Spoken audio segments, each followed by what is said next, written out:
Welcome to Talking Mopars, episode number 174 and part 5 of the High Performance Heritage mini-series on the Shelby Dodge Era. On this episode, we're going to be covering the Shelby CSX. So without further ado, if you are a Mopar enthusiast, then you are in the right place. Don't go anywhere. You're tuned into the best Mopar enthusiast-driven podcast on planet Earth.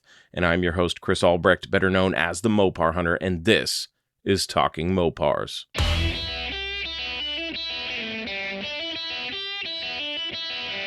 You're listening to Talking Mopars with the Mopar Hunter, your direct connection to all things Mopar.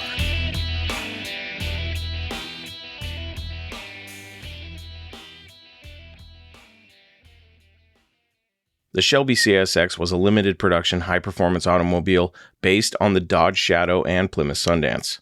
These cars were offered by Shelby Automobiles Inc. from 1987 through 1989.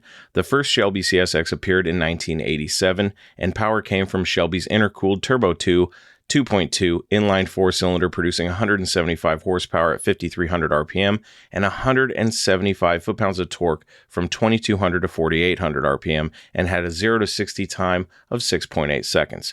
Shock absorbers and springs were replaced, and Daytona Shelby Z rear discs were added. Once again, Shelby used his own wheels. Outside badging was more restrained than other Shelby offerings, and black was the only color available. 750 of the 1987 CSXs were sold, priced at $13,495, and there was no optional equipment. In 1966, Shelby created a special line of Shelby Mustangs for the Hertz car rental company. Shelby repeated this method in 1988 with the creation of the CSX-T for the Thrifty rental company. The CSX-T was only sold to Thrifty. All 1,001 units produced were white with gray and blue trim. The CSX-T was mechanically similar to the 1987 CSX, except the non-intercooled Turbo 1 engine was used. Two variations were made, an intercooled version given to the president of Thrifty, and a version with a factory sunroof given to the president's daughter. The final CSX was 1989's CSX VNT. This would be the final Shelby Dodge and marked two notable technological advances: the introduction of a Garrett variable nozzle turbo, the VNT, which was the first application of variable turbine technology in a production car, and the application of composite wheels designed by Shelby and produced by Motor Wheel Corporation known as fiber rides, which were lighter than contemporary aluminum wheels. The engine was Chrysler's new intercooled Turbo 4 equipped with a GetReg A555 5-speed transmission. The variable geometry turbo vanes were computer-controlled and needed no wastegate. Instead, they adjusted the flow of exhaust gases to spool up instantly and provide strong power. Chrysler kept the horsepower rating at 175 horsepower, but upped the torque rating to 205 foot-pounds at 2,100 RPM. Full torque was available from this low RPM to well past redline. Turbo leg was eliminated with full boost at a 15 psi spike, available at 2,100 RPM. Car and Driver magazine called it a high-tech hot rod and a technological showcase, and were impressed with the engine's flexibility and top gear acceleration. They tested it all the way up to 156 miles an hour. Synthetic oil and premium fuel were specified for use with this car to prevent turbo overheating and prolong engine life. Rather than a proper tune-up, the VNT's control systems were advanced for the time. Replacing the VNT with a simple but lag-prone Turbo 2 was common. Examples with the VNT system intact are today considered more valuable to collectors.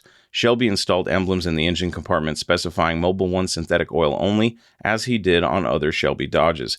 These are often missing on long-running examples. The suspensions were also modified, and the alignment specs are radically different from the other Shelby Dodges. On the exterior, Shelby chose exotic red, a mix of bright red and maroon, with gold wheels and trim and a ground effects package produced by Caminari Aerodynamics to set the VNT apart from the standard CSX. The MSRP was $15,995. Production was limited to 500 vehicles, including 2 prototypes, and with the completion of cars, Carroll Shelby's direct involvement with Dodge was complete, although he continued to work on projects with Chrysler, often taking advisory roles which included the development of the Dodge Viper and the Viper GTS. The 89 Shelby CSX production figures can be broken down into the following. 15 were equipped as 2 option, coming factory with 225 wide tire option, as well as Recaro bucket seats. 2 were used as prototypes, and 2 were equipped with non-Recaro and wide option tires. The remaining were either Recaro or non-Recaro equipped cars with regular sized tires. The front air dams and rear wing can still be purchased from Caminari Aerodynamics. The wing is now equipped with an LED brake light built into it. The front air dams are slightly different than the original factory piece. And that's pretty much it when it comes to the CSX. Brought to you by eBay Authenticity Guarantee. Everyone deserves real. When I was young, my dad had a 1988 Plymouth Sundance, and I hated that car. I really did. I don't know. There was nothing cool about it. And when I thought that it was going to be my first car, I was like, there's no way I could make this Sundance cool. And funny enough, I actually thought about buying a bunch of CSX parts for it and putting them on the Sundance. As the story goes, I did not get the Sundance as my first car.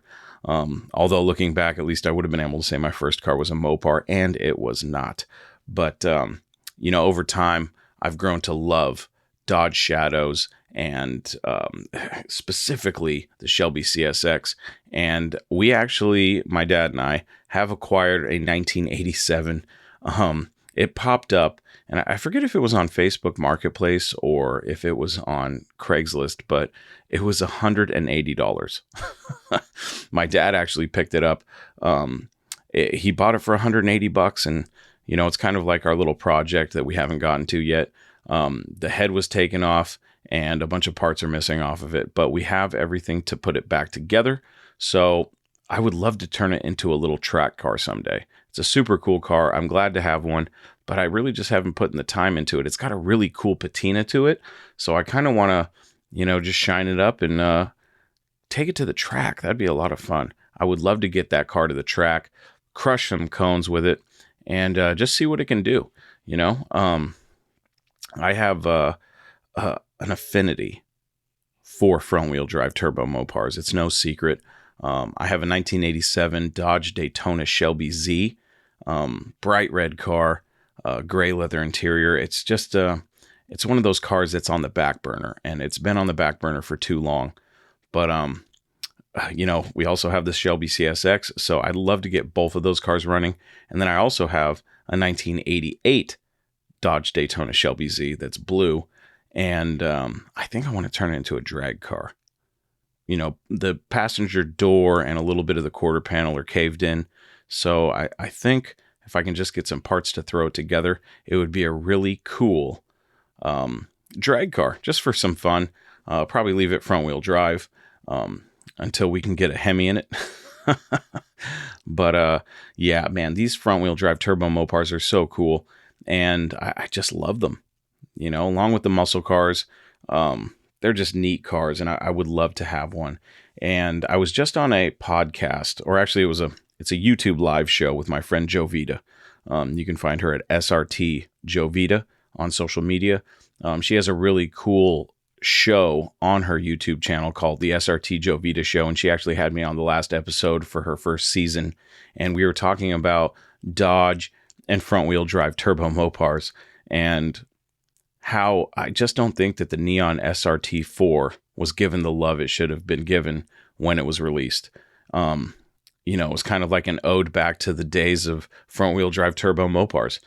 It's just one of those eras in the high-performance heritage of Mopars that are often overlooked by the hardcore muscle car enthusiasts, and I think that's a shame, because if you want a good gas sipper that's also fun to drive, look no further than a front-wheel drive turbo Mopar. You know what I mean? If you want to get 25 to 30 miles to the gallon and still have a good time, man, I can't say anything bad about the front-wheel drive turbo Mopars. I think they're awesome. They even had the K cars that were front-wheel drive, and you could get them with turbos. So, I mean, they tried. They even had a Dodge Caravan you could get turbocharged. So, say what you will about four-cylinder cars, but I think that the turbo front-wheel drive era of Mopars should be recognized and should be celebrated. And that's all I have to say about that. No Mopar left behind.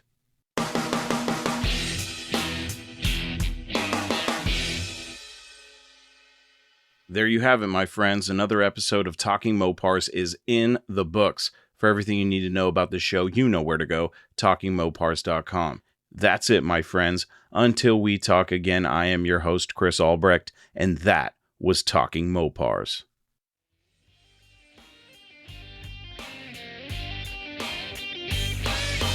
Thank you for listening to Talking Mopars, your direct connection to all things Mopar. Until next time, remember, no Mopar left behind.